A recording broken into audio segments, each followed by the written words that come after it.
welcome to People and Power. I'm Barbara Serra. On today's program, Thailand's tropical gulag. Abuses ranged from applying electric shocks to the genitals, to waterboarding, to simulated drowning, to placing of plastic bags over one's head. Thailand is predominantly a Buddhist country, but the majority of people in its three southernmost provinces, that's Pattani, Yala and Narathiwat, are Muslims and ethnically Malay in origin. For the best part of a century, heavy-handed efforts to integrate them into the wider Thai state have caused resentment and sometimes even open rebellion.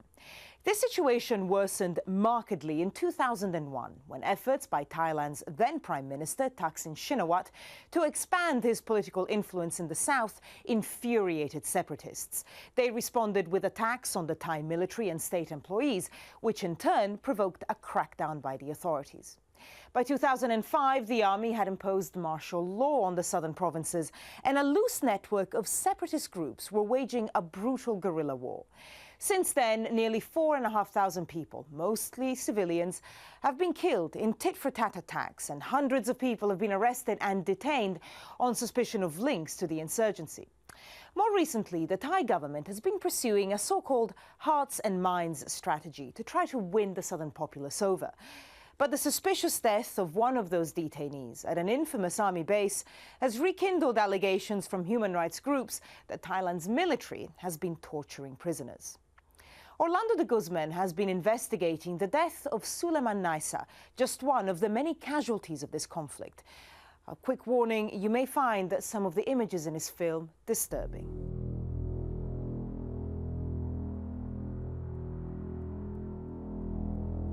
Eu sei tudo por aku.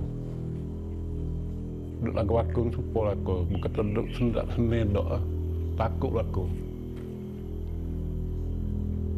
Saya mahu yo mau jadi mau takut.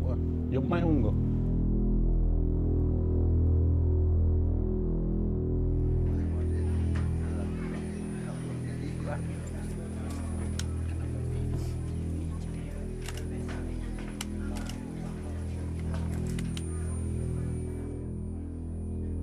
The death of Sulaiman resonate widespread perception among the Muslims that if you are taken away by Thai security forces, by Thai police, that could be the last day of your life.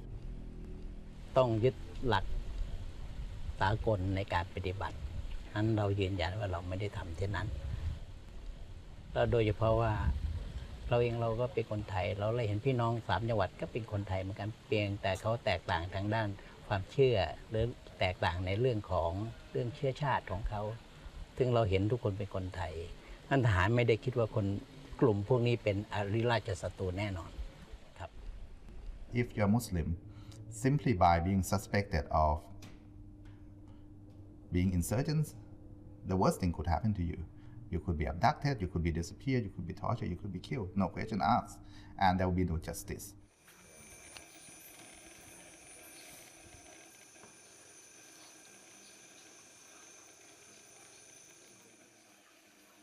Tak tahu tu tak tahu, tak ada dia duduk jadi duduk biasa semua tak tahu pokok kapang duk gitu dia tu. Dia tak nak mengaji, sia pun tak, Melayu pun tak.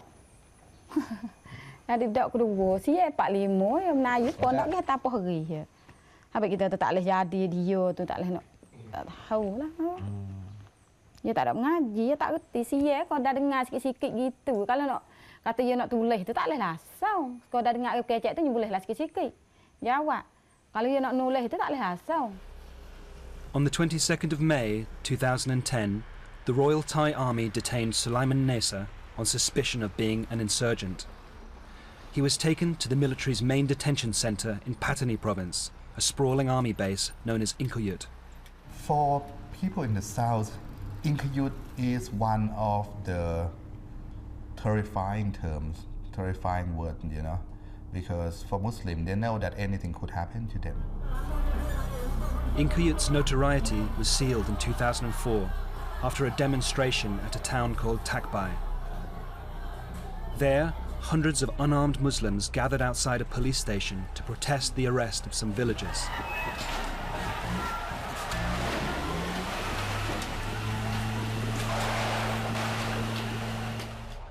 soldiers and police opened fire, killing 7 people.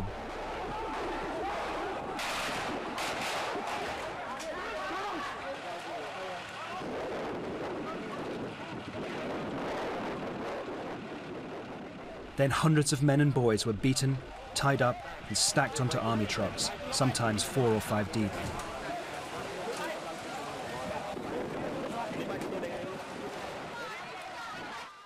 By the time the trucks arrived at Inkayut Army Base, 78 men had been suffocated or crushed to death. No soldier was punished for these deaths, which radicalized a whole new generation of insurgents.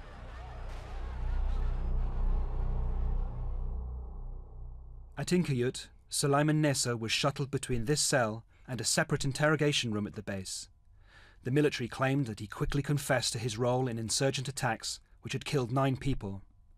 The military also claimed he had hidden some weapons, and so, 2 days before he died, soldiers escorted Sulaiman back to his home to look for them. Kita kata buku berat dah lah ya buat hari tu. Bahasa berat dah lah kita pun. Kita tak boleh tengok tu kita bahasa berat halu lah. Bahasa bimbang benar dah tak agak dah dia. Dia tak agak muka dia mau buat hari tu hok teruk dah kalinya. Dia tak agak dia tak ada jalan pun buat itu dah. Kokogi. Pas bawa kita pergi nak kerabat tu buat lari tu duduk le kereta dah tak boleh tengok, tak boleh kecek kita. When no weapons were found, Sulaiman was taken back to the army base. 2 days later, Sulaiman's father got a phone call. His son was dead. The army claimed he had tied a towel to the bars of his cell and hanged himself. Kata mak dia tu, sipai-sipai pak tu nak buat gelek Sulaiman tu mau. Pak mak dia tu buat gelek apa? Dia tu buat gelek geno. Lepas tu Sulaiman tak ada lah. Sulaiman telah meninggal dunia.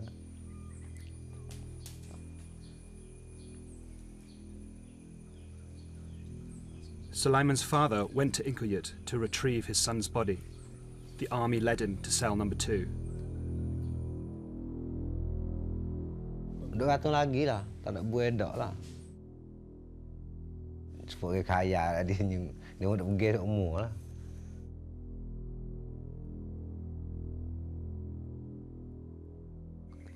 Mula-mula pesa dak noneng itu ya balik pusing itu. Lepas dia buat tu ubah dia balik tu pula. Biasa gitu. Luka wah kata luka situ luka sini tu, tengok situ. Balik bawah pada Maluwe tu, dia ada luka. Situ dia darah tak sejak dah buat kelih. Dah buat kelih pada rumah tu. Waktu dia dia puak bomo dalam kaun kata dia tu ketik sumuk tu. Darah ketik sumuk. Semua atau semua sana ketik kelih. Kau ya kelih tu ya tak agak dah tu. Pas ni dengan siapa patik ni semua banyak hari dah hita tu dah tu. Ya dok sam banyak hari dah ni. Army and police doctors examined Sulaiman's body, but the only way to know for sure how he died was to conduct an autopsy. His parents didn't want one. Orang kita ni dak dah tu mati kan nak taruh lah. Ada tu dah kita pun kita fikir kata nak lawan kerajaan tu kita tak agak dah kata sipai itu lah dah fikir lagu tu je. It is unfortunate that the family of Sulaiman did not agree with forensic examination. So we don't really know for sure what had happened to him.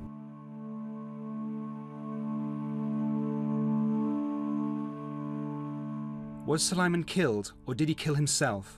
Without an autopsy and a credible investigation, it is impossible to say. But the fact remains that allegations of torture have dogged the Thai military for years. In the 2 months prior to Sulaiman's death, Amnesty International received 8 reports of alleged torture in southern Thailand, 6 of which were from Inkayut, at least 6 of which were from Inkayut military base. The other 2, it wasn't clear exactly where the individuals had been detained, or at least where the torture had taken place. But that was alarming enough, and that was, of course, prior to the ultimate death in custody of Sulaiman himself.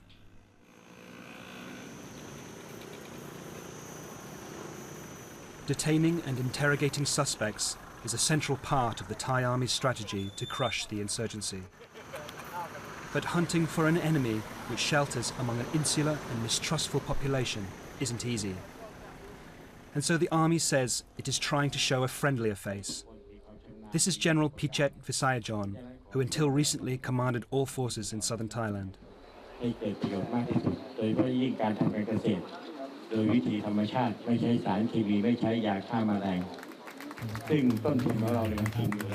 When the commander comes, everybody come to see and meet him and talk to him. It's like the father and family.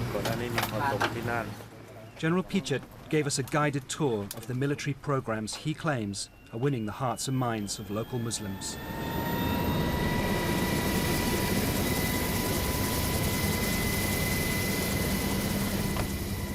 This land was annexed by Thailand a century ago. Muslims here have long resented being ruled by governments in the faraway Thai capital of Bangkok. The most recent conflict is especially brutal. The insurgents have killed school teachers, health workers, and government officials, Buddhist and Muslim alike. There are now 30,000 troops here, but even the Thai army admits that this conflict cannot be won by military force alone. That's one reason why General Pichet puts so much faith in his Hearts and Minds program. We visit the General's agricultural training school, where he says his soldiers teach Muslims how to be better farmers. Now we have more rice, we have more animal, we have more fish, and we have more friends. And the people come to the our side, not like in the past year. They afraid of military, but now no, we break the mistrust. They trust us more and more. At another military base, local people are given free dental treatment.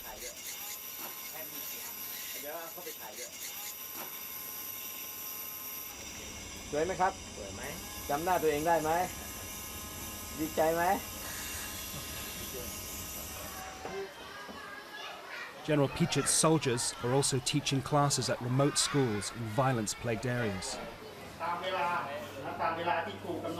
ในช่วงแรกๆที่เรามีโครงการครูช่วยสอนก็จะแต่งชุดเครื่องแบบทหารอย่างเงี้ยครับแต่ว่าเมื่อสอนไปเราคิดว่าเราควร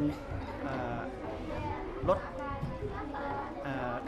อะไรลักษณะคือควรจะแต่งกายให้รู้สึกเป็นกันเองกับนักเรียนมากขึ้นก็เลยเปลี่ยนจากเครื่องแบบชุดฝึก This is our philosophy for working here in the deep south to winning heart and mind of the people.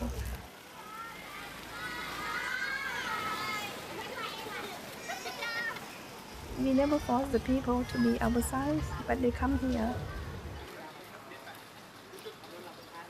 Yeah, we live like the family and we solve the problem with love. ใครมองไม่เห็นผมบ้างครับพยายามเข้าครับนับ1นับ2นับ3ครับ We think that we are in the family.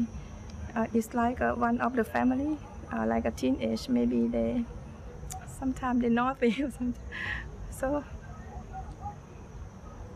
So the Southerners are maybe a little bit naughty sometimes. Yes, sometimes it's like in your family. You naughty. Have you been? For General Pichet, his Hearts and Minds programs are proof that he cares for local people. Sulaiman's death is a distraction. ก็การเสียชีวิตเหล่านั้นเนี่ยบางทีเขาก็ทำตัวเขาเองเพราะว่าเจ้าหน้าที่คงไม่ไปทำร้ายหรอกเพราะว่าการใครที่ทำอย่างนี้ก็เสียมวลชนถูกไหมเขาไปทำร้ายตัวเขาเองเข้าไปอะไรดำเนินการจริงๆแล้วเนี่ยขณะนี้เราก็ได้มีให้อะไรกรรมการโดยเป็นภาคประชาชนนี้เข้าไปตรวจสอบ There was one final stop on General Pichet's tour. A military intelligence officer was instructed to show us Sulaiman's cell at Inkayut Army Base. The Thai Army calls this place the resort. ไปให้เปิดห้องให้เขาดูไหมเดี๋ยวอาร์ตเข้าไปอธิบายเอา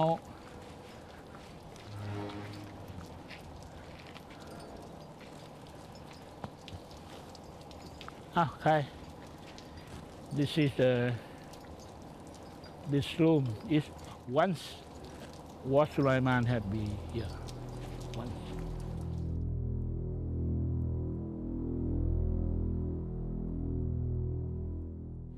คิดว่าคงมีมูลเหตุจูงใจที่เขาต้องกระทำเช่นนั้นไปอาจจะเป็นเพราะว่าความเชื่อความศรัทธาตามหลักที่เขายึดถือถึงเมื่อเขาคิดว่าถ้าเกิดเขาเปิดเผยความลับของกลุ่มไปแล้วอาจจะทำให้เขาบาปหรืออาจจะทำร้ายขบวนเขาได้จึงทำให้เขาตัดสินใจตัดไฟแต่ต้นลมเพื่อไม่ให้ได้ชื่อว่าเป็นผู้ทรยศครับผมคงไม่พูดในรายละเอียดเพราะว่าเขาก็ตายไปแล้วนะครับเราคงไม่ไปทับถมเขาเพิ่มเติม But an army press release issued the day after Sulaiman's death makes some remarkable claims. It says that Sulaiman's parents visited their son at the army base on the day before he died and gave him the towel he hanged himself with. The press release continues. They chatted for a while, then Sulaiman crouched down and swept his parents' feet, as if to say goodbye. There is one problem with this story. Sulaiman's parents weren't at the army base that day. 29 dek dia pergi dengan pupu dia. Kita tak ada pergi dah 29 tu masuk rompan dah. Another witness disputes the army's claim that Sulaiman was never tortured. This man was interrogated with Sulaiman and other detainees. Fearing for his life, he spoke to us on condition we disguise his identity. Masa kita duduk 20 lebih. Semua bilik penuh dolak lah bilik tu. Duk bunyi lunak saya pak dibok dah. So pecah aju, kita pecah aju. Pecah baju. Banyak nak ngaku, saya ngaku lah. Bah kita tak nak ngaku lah, kita tak tahu lah. Lepas itu mari darah ni, kita tapal dulu. Kalau tapal pecah dong. Agak palu luar, tengok nombor jabir luar. Bo jabir tu kita lahir kulakar.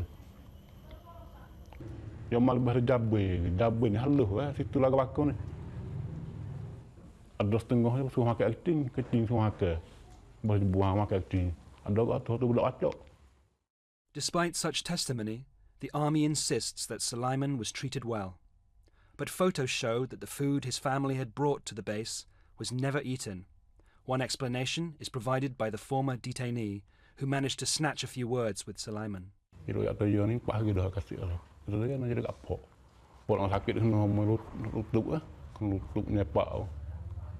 found that Inkayuta Barihan camp had very severe interrogation techniques, illegal interrogation techniques being used upon detainees. Abuses ranged from applying electric shocks to the genitals, to waterboarding, to simulated drowning, to placing of plastic bags over one's head. Severe beating, forced nudity, exposure to extreme temperature. They're well documented not only here in Thailand, but certainly they were perhaps made most famous or most well known in the wake of Abu Ghraib and Camp X-Ray in Iraq and Afghanistan, when that scandal broke vis-a-vis the United States. I believe it was in 2005.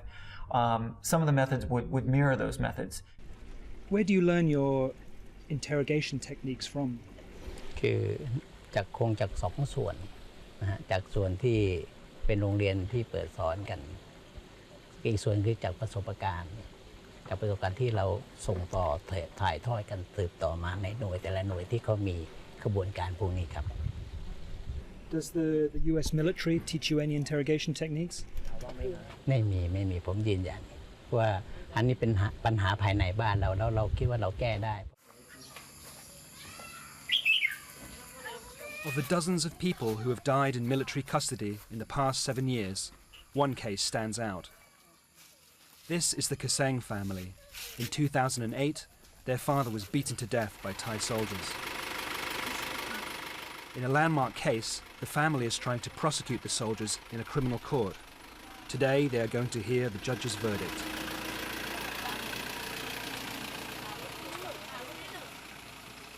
Their father was a local imam called Yapa Kaseng. Like Sulaiman, the military accused him of being an insurgent leader. They arrested Yapa and his two sons and took them to the grounds of this Buddhist temple, where he was beaten for hours. Pak, situ tu kita tengok nampak cerak-cerak. Pasal dia cerah berita. Dia nak buat tu. Dia nak bangun pun tak boleh dah. Dia nak jalan pun tak boleh dah. Dia heret. Heret dia tu. Lalu tu yang mek besi godel atas kepala. Mek besi godel atas kepala. Lepas tu yang mek kasut dia tu lompat jejak. Dia tak tidur ni jejak atas. Ya terpanggil tu nak pergi hospital. Nak pergi yang hospital ni rasa dia nyawa tak gerak dah. Tulai patah dah nak pergi hospital lah. Lepas tu tahan tu tak pada. Tahan tak pada. Bodoh pukul ni pagi tu. Ayah mati. Ayah mati tahiba ni. Tahiba duduk ibu ni mati.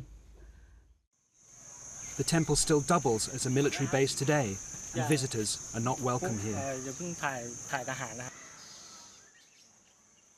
But unlike in Sulaiman's case, this time an autopsy was conducted. Imam Yapa's ribs had been broken by blunt objects and pierced his lungs, causing his death. The military initially claimed that he had died of epilepsy, but later admitted the death was caused by beating. The family believes they have a very strong case. Salah tu dia betul salah. Dia seguk. Kalau tahan wak betul salah. Supaya nak jadi contoh pada laki-laki tu. Aku tak suruh jadi semacam ni. Orang lagi.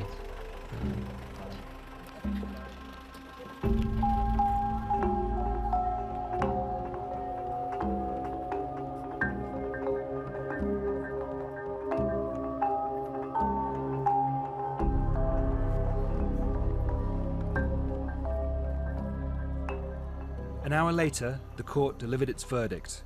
The case was dismissed. The judges said they had no jurisdiction to rule on a military matter.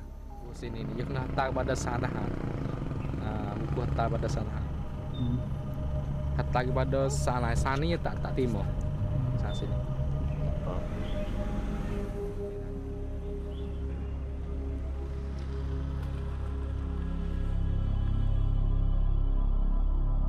Even if the death of Sulaiman Naesa had been investigated, it would probably have reached the same legal dead end. And the message to local Muslims would be the same. Soldiers are above the law, whatever their actions. The emergency decree has been in effect in southern Thailand since July of 2005, and Section 17 of that decree essentially codifies immunity from prosecution for officials who have committed human rights violations in the course of their duty. And so this law in and of itself runs counter to the government's claims that it's taking action against these individuals because it has a legal out for taking no action at all. And again, the justice record bears this out when there's been no successful prosecution, no conviction of any official for a human rights violation in the South. The military is now at the height of its power in Thailand. Attempts to rein in its abuses have gone nowhere. But as southern Thailand shows, this impunity feeds into a cycle of mistrust and anger that only prolongs the conflict. So this is entirely counterproductive to peace in the South. It allows insurgents to recruit more members. It allows insurgents to radicalize youngsters. And we end up now with a cycle of violence and retaliation that insurgents claiming to take actions as a form of justice to get even with the Thai authorities. And then we have rogue elements in the Thai authority who would then come out hunting down Muslims to seek revenge for their fallen friends. And this will never end. Last month, the Thai government announced it was suspending emergency rule in one district of Pattani province as a test case for the rest of the Muslim-majority South. The decree, which gave broad powers and a measure of legal immunity to the military, will be replaced by the less severe Internal Security Act. But for now, the strict laws are still in place across the rest of the region, with 30,000 troops and paramilitaries battling an unknown number of insurgents. 2 policemen and 1 civilian have been killed since the start of this year. Well, that's it for this edition of People and Power. If you'd like to comment on this film or any other matter, we'd love to hear from you. Do get in touch on aljazeera.net/English. Until next time, bye-bye.